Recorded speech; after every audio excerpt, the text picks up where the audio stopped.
from Berlin, and he's going to tell us about research theory of quantum complexity with applications to quantum thermodynamics. Here you go. All right. Thank you very much, Namia. Thanks for having me here. Thanks to the organizers for this very beautiful workshops. Philip, you want to use the mic? Oh, thank you. Is it on? Hey. Hi, all right. Thanks again to the organizers for this absolutely wonderful meeting. It's a pleasure to be here and to be able to talk about our recent results on trying to capture a notion of complexity in something that might resemble a resource theory, especially in the context of thermodynamics. Now, this work is a wonderful collaboration with a bunch of great people. So really thanks to Anthony, to Nicole from the University of Maryland, NIST, and to Jonas and Teja, as well as Jens. So, I feel I don't really need to introduce what the resource theory of thermodynamics is at this workshop, but this is the obligatory slide. We know that thermodynamics behaves in a certain very universal way. It transcends a certain number of settings, whether you're looking at gases, spin systems, chemical reactions, or even black holes. So, and it's also a theory that tells you something about what you're allowed to do and what you're specifically not allowed to do. So it's very natural that you might want to build a resource theory that describes thermodynamics. So, that's what, there's been a bunch of works about this.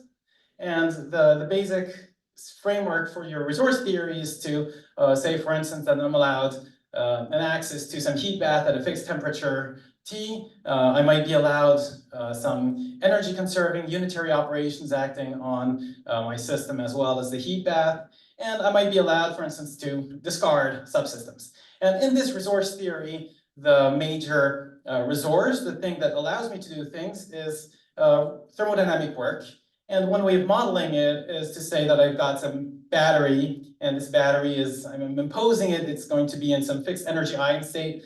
And if I can transform some state on my system, tensor some pure energy eigenstate on my battery to some other state and some other energy eigenstate, I might be able to interpret that as I'm transforming rho to rho prime while expending a certain amount of work that corresponds to this difference in energy. Now, this approach to thermodynamics, it's very useful. You can prove a bunch of things with this. But there's a certain aspect of it that I want to highlight as kind of incomplete. So imagine if I have some complex system. Imagine I have some spin glass, a bunch of particles that are interacting. And let's say, okay, let's just put it in the freezer or bring it to ballroom of some very beautiful hotel in Singapore. And will it go to its ground state? Would I be able to cool it down close to the ground state? And if you check if you look up the conditions for the resource theory of thermodynamics, you're going to see, well, yeah, all the conditions are satisfied. There's nothing that rules out the possibility of cooling this very complicated thing close to its ground state. But on the other hand, we do know that cooling down a spin glass to something close to the ground state, that's not something that you should be able to do in any reasonable time. So there's this kind of aspect of thermodynamics that you might consider incomplete, which is, well, it kind of fails to forbid processes that satisfy all the energetic and entropic constraints, but are actually too complex to realize in any reasonable time. So how are we going to go by and start fiddling with our resource theory of thermodynamics, or any resource theory in general, and start imposing constraints on how much time a process has to take? Well, it's kind of a tricky thing, because one thing I really do want to avoid is starting to assume that my system has a specific Hamiltonian, that it has to evolve according to a specific Hamiltonian or specific model. I don't want to stray too far away from the idea of a resource theory with an agent that's allowed to do a bunch of things. So I don't want to fix what the dynamics should be. Instead, the idea is to say, well, let's consider complexity. Complexity is something, if I can bound the complexity of an operation, I know that in principle it is realizable in a certain amount of time, right? So here, complexity, just for concreteness, I'm going to define complexity as the number of gates that I need in order to implement a given process. So for instance, a unitary process, I'm going to try to lay it out as a circuit. I find the smallest possible circuit, and the number of gates, it's the complexity. Now, there might be some connectivity graph. Let's just imagine we have qubits in 1D, and I have nearest neighbor gates. All right, so there are two approaches that I want to present to you today. The first one is a bit of a more naive approach in which we say, well, let's try to capture complexity by coupling it to something we already know how to capture in resource theory. So somehow let's couple complexity to entropy and somehow try to port over what we know from entropy and from the resource theory of thermodynamics and noisy operations back to help us capture something like complexity. And the second approach is going to be something more like, let's directly try to rebuild, try to rethink how to build a resource theory in order to account directly for the complexity of operations. Now, in the first approach, we're going to have to, in both approaches, actually, we're going to have to give something up. Actually, it's turns out to be pretty hard to capture complexity in resource theory. So in the first approach, we're going to have to give up the idea that, well, complexity itself as a measure of complexity on pure states, this thing, if we want it to be a monotone and be able to have free operations that go from one end to the other, that's something we're not going to be able to achieve quite in this framework. But at the other hand, we're going to get something that captures something like a second law of complexity. And in the other case, we're going to have to give up something like we like to have in the resource theory, a set of free operations that's closed under composition, the use of monotones that tells us whether or not we can perform an operation. That we're kind of going to have to give up also as well, but instead replace that by something that allows us to have some accounting for the complexity of the operations that I'm doing. All right, let me begin with the first approach that I mentioned. So it starts with this picture that Susskind observed. And in this paper by Brown and Susskind, they proposed the second law of complexity. And the idea is that if I have some quantum state and I apply some unitary operation onto it, pretty much any unitary operation I apply onto this quantum state is most likely going to increase the complexity of my state. I would have to be very, very, very lucky if that unitary that I applied onto my state happened to be exactly the one that was needed to cancel out whatever last unitary I had, the gate in my preparation circuit for that state. So most unitaries increase the complexity of a state. So somehow that's something we want to capture in this resource theory. How do we do that? Because on the other hand, we don't want to allow, so we want to allow, well, let's say, your agent is allowed to apply gates, but of course, if you're allowed to apply gates, you can do universal computation. Your resource theory isn't interesting. So instead, what we're proposing is to accompany every gate that you apply onto your circuit. You have to make it a little noisy. We call these fuzzy gates. You make sure that every unitary is accompanied by a little bit of noise, and then there's this nice picture that might help picture why you might be interested in doing this. So in this geometric picture that Nielsen proposed for complexity, the idea is that two states are nearby if they're related by some very short circuit, or with some very short time evolution of some local Hamiltonian, if you prefer. And in this picture, you can put the zero state in the middle, and the further away you stray away from the middle of this picture, well, the more complex states you reach. And Susskind really pointed out that, well, this geometry, maybe we should be thinking of it as something that's a uniformly hyperbolic geometry. So really, most of your states lie overwhelmingly on the boundary of this thing, on the edge of this thing. And you have a couple states here, but really, when you're at a given point here, most directions, if you turn around and look at most directions, they all point towards, most of these directions point to the edge of, towards the edge of your space. So, by making your operations a little noisy, you make it very likely that you're going to end up towards going towards the edge of space.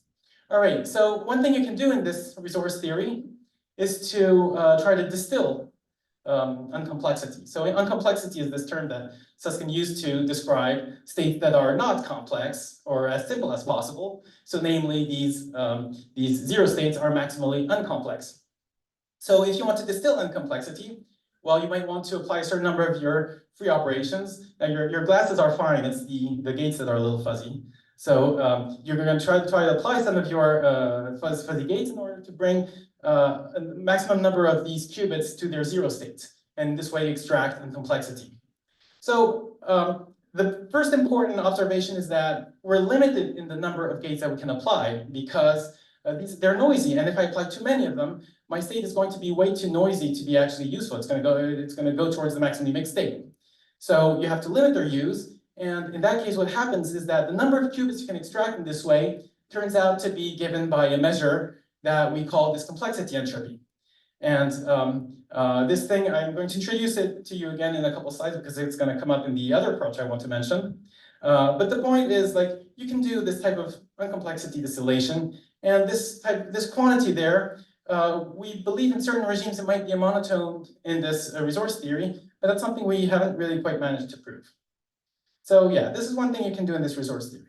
Now I wanted to shift over to the other approach that I mentioned and start thinking about how to build something like something that resembles a resource theory, but directly with some complexity built into it. So maybe the picture I want to convey here is that there's this idea that if you want to understand the role of information in thermodynamics, well, Lindauer thought, well, okay, we should think about information as something physical, and if you want to better understand if you want to better understand the role of information in thermodynamics, you should think about something like thermodynamic erasure and how we process information on a physical device. Now, the direction I would like to go in is to, well, think if we really want to understand a little bit better the role of complexity in thermodynamics and maybe even draw some understanding about complexity itself, maybe we should be trying to understand how to process and manipulate complex states to get a better view on complexity and thermodynamics. So, you know, like I'm going to stray to, again, now information thermodynamics. So there are some primitives in, if you want to compute things on, if you want to do computation, we know that they have a certain associated work cost. This follows directly from, for instance, the resource theory of thermodynamics. You can prove it in different ways, but this is a consequence of, you can think of this as a consequence of the resource theory of thermodynamics, right? If I have a state, I want to reset it to the zero state, this costs a certain amount of work. That's, let's just call it 1 unit of work if I have 1 qubit. If I want to apply a unitary operation, this is reversible, doesn't cost any work. Now, if I have, now there's another primitive I might want to apply. That's if I have a pure state, I can extract work from it and bring it to the maximally mixed state, and it gives me 1 unit of work. All right, now with these primitives, we can start thinking about the question, well, what if we want to reset a state to the all zero state? And specifically, what if I want to reset a state that's actually pure, and I want to reset the memory register to the all zero state?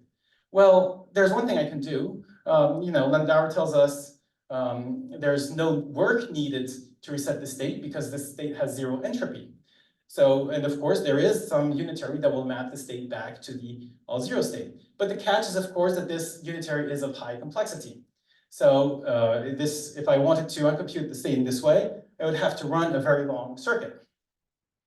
On the other hand, there is a much simpler way to reset the state, and that is to simply go bit by bit in my memory register and pay my KT-log2 work, my unit of work for each bit to reset it to the all zero state. So this points to some general trade-off between the work cost you need to reset a state and the complexity cost you need to reset the state to 0.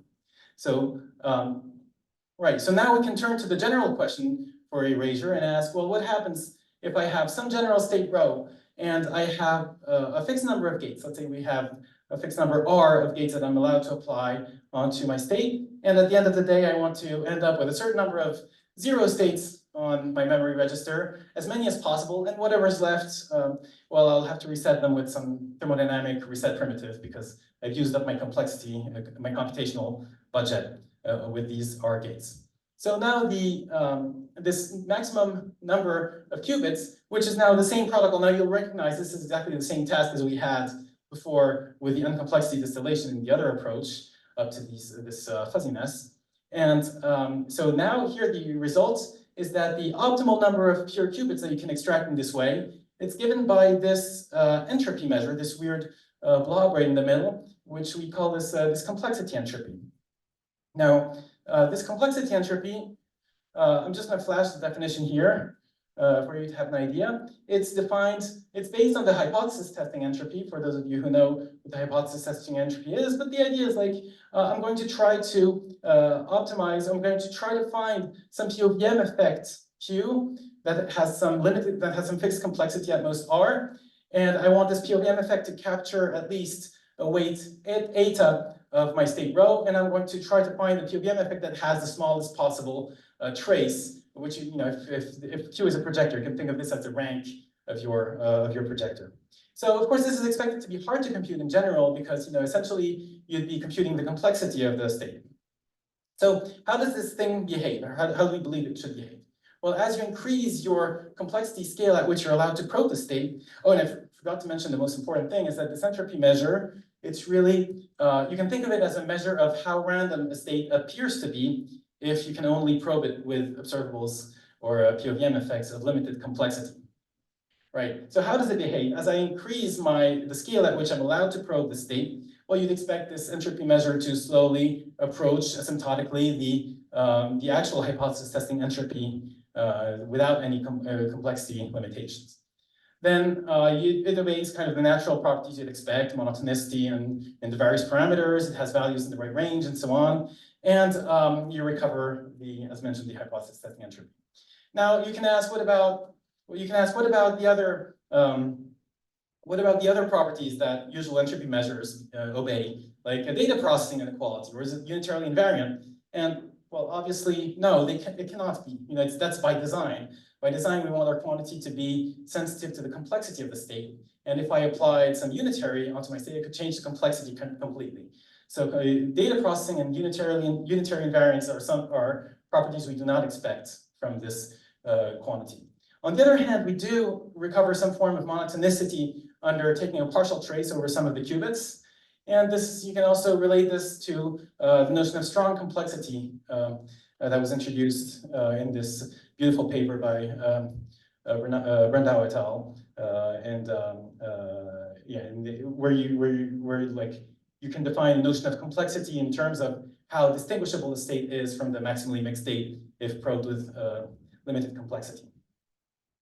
So one thing you can think of is, well, again, in the spirit of how does this quantity behave, what can we do with this quantity? Is you can think of it, well, what is this, how does this quantity behave if I look at the state that's output by some random circuit? Now I have some circuit in which I sampled my gates completely uniformly at random. I just build circuits of various varying depths. And you can see that as my circuit depth increases, of course, at the beginning, the complexity entropy of the state is 0 because the actual entropy of the state is 0 and the state is simple. So if R is the complexity at which I'm allowed to measure this circuit, up to something of order R, I'm allowed to just undo my state and see that the state is pure. So this complexity entropy is equal to 0. On the other hand, somewhere in some time scale or some circuit depth around R and some, our best upper bound here is this poly R, but we expect this to be somewhere around R. Well, we have some transition to where the entropy becomes maximal.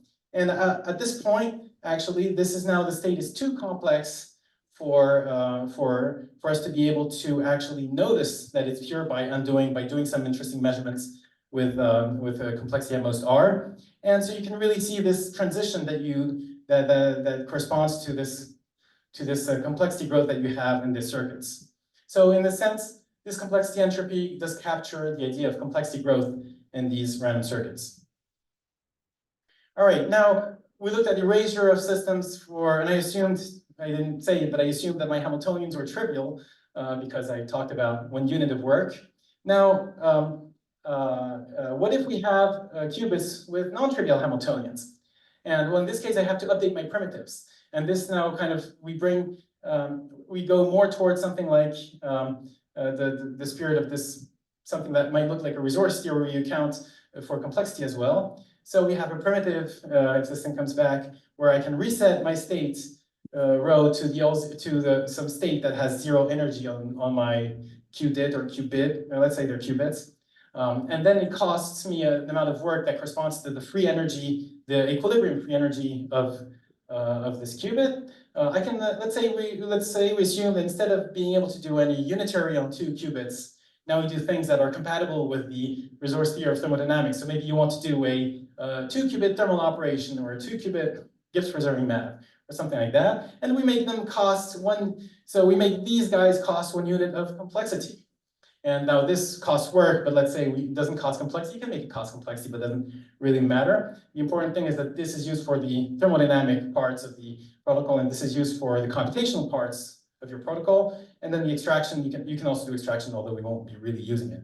So in this case, you can show that if I bring up the picture I had before, if you want to reset the number of bits to the 0 state, well, then the maximum you can get is something that looks like a relative entropy. And this is simply the relative entropy version of the complexity entropy that I showed you before. It's the complexity relative entropy. All right.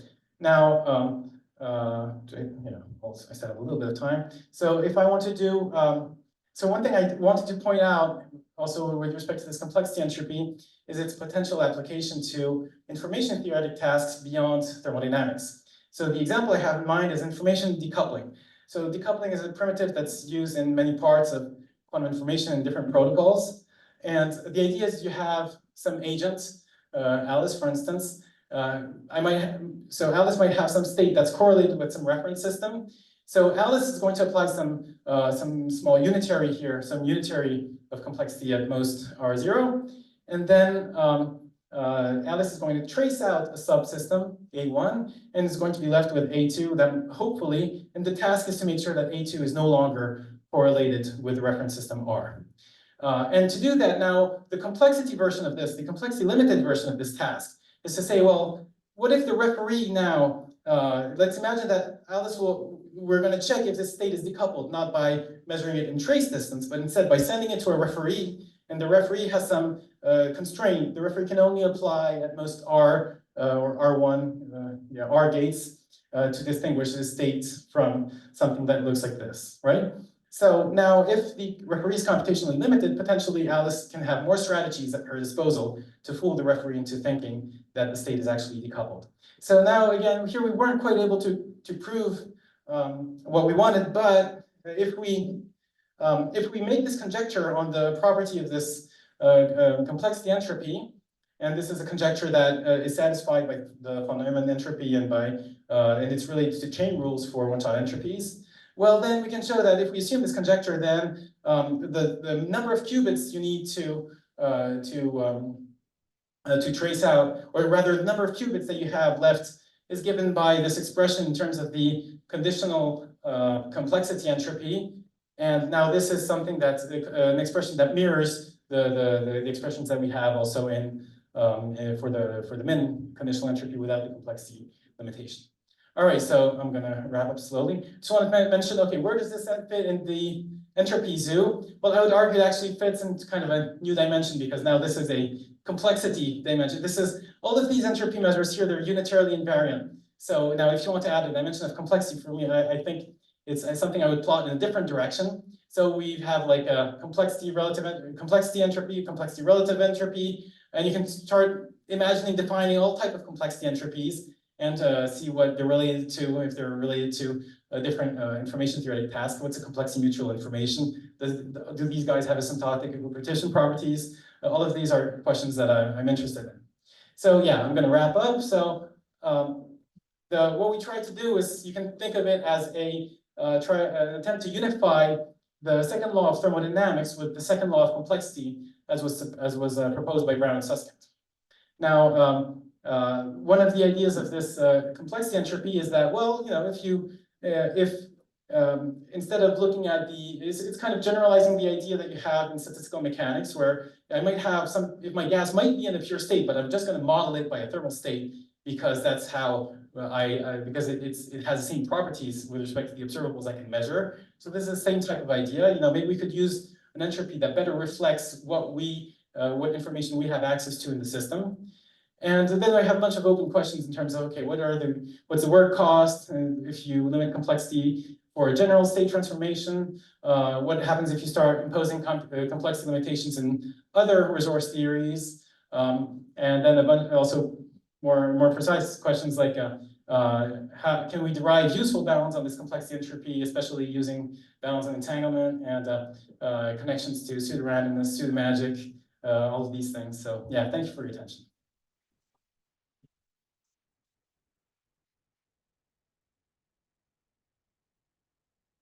Thanks a lot. Time for questions. Excellent talk. I mean, I discussed with Nicole these ideas and find them fascinating. I just have two questions. The first is you motivated this from how each gate had a small amount of noise, and that kind of limits the number of gates we can apply. But I understand from the mathematical definitions, it looked more like we had some hard limit R on the number of gates. Could I get a comment on whether currently older formalism is developed assuming a hard limit, or do you take into account kind of a entropy rate or error rate generated on per gate level? Because I imagine the latter would be quite complicated, and the former is kind of like a mathematical idealization motivated by the noise. So Yes, is- yeah, very good question. I wasn't very specific on that. So yeah, we do shift very quickly from noisy gates to limiting the number of gates.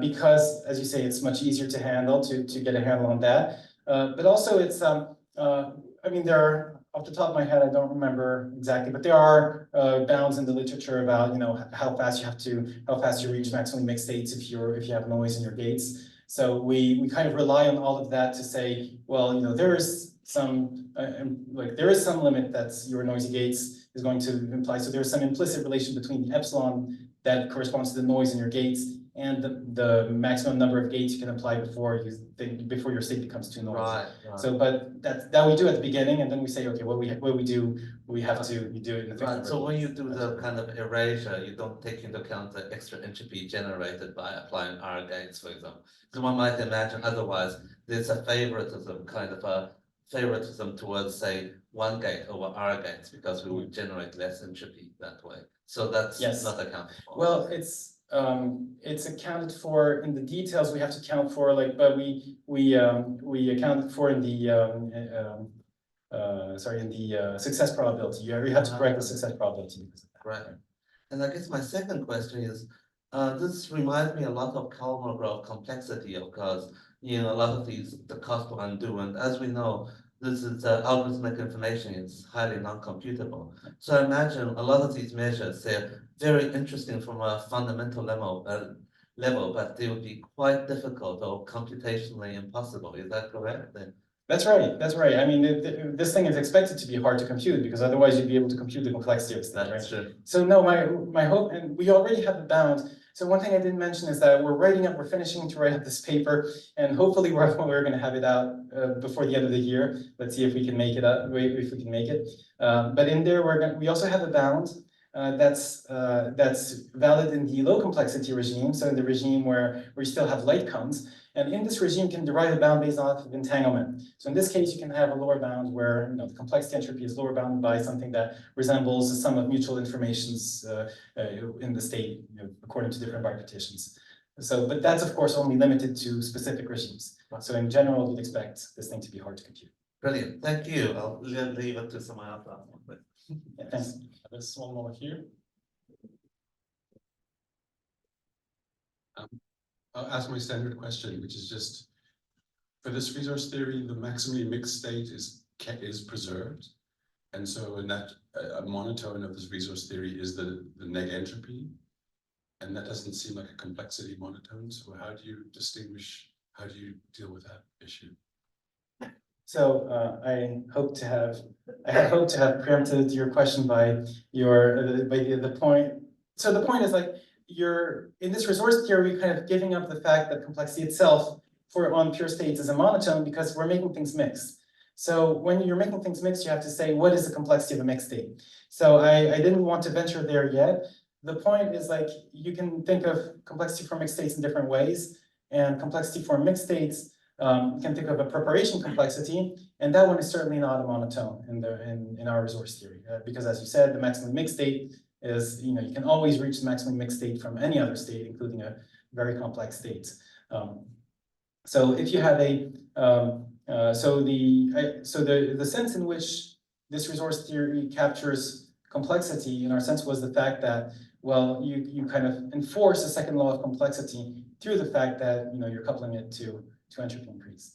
And, you know, if the preparation complexity is not going to be a monotone, but like if you think of complexity as something like hardness to distinguish from a maximally mixed state, well, that's going to be much more likely a monotone, because even if you get to the maximally mixed state, well, you know, that's going to be obviously very hard to distinguish from the maximally mixed state. So that's more so like something that would be a monotone in this resource theory. One more question, maybe? I'm just hoping you can clarify something on this random circuit and the entropy of complexity. You mentioned that you draw the gates randomly. Is it from a Haar random distribution, or is it like pseudo random, or would it make a difference if you draw it from a Haar random or like a T design, or if it's pseudo random? Yeah, great question. So, so like in most of what I said, the gates are really picked by the agent. But in this slide I had where I had the random circuit, in this case, we chose the gates from the Haar measure SU4, or the 2-qubit Haar measure. It doesn't really matter as long as you have a universal gate set. You can pick things at random in that universal gate set. The point is we use. So I should have mentioned we use directly pretty much directly the results from this models of complexity growth paper by Brandao et al. And in there they have a universal gate set, and it follows from earlier moment bounds on random circuits. I'm blanking out on the authors, Kordetsky-Haro, I think. Like there's, the fact that random circuits generate K designs. So like, yeah, we use these types of bounds to get the results here. Thanks. Right, I think we are behind the schedule, so let's thank Philippe again. Thanks.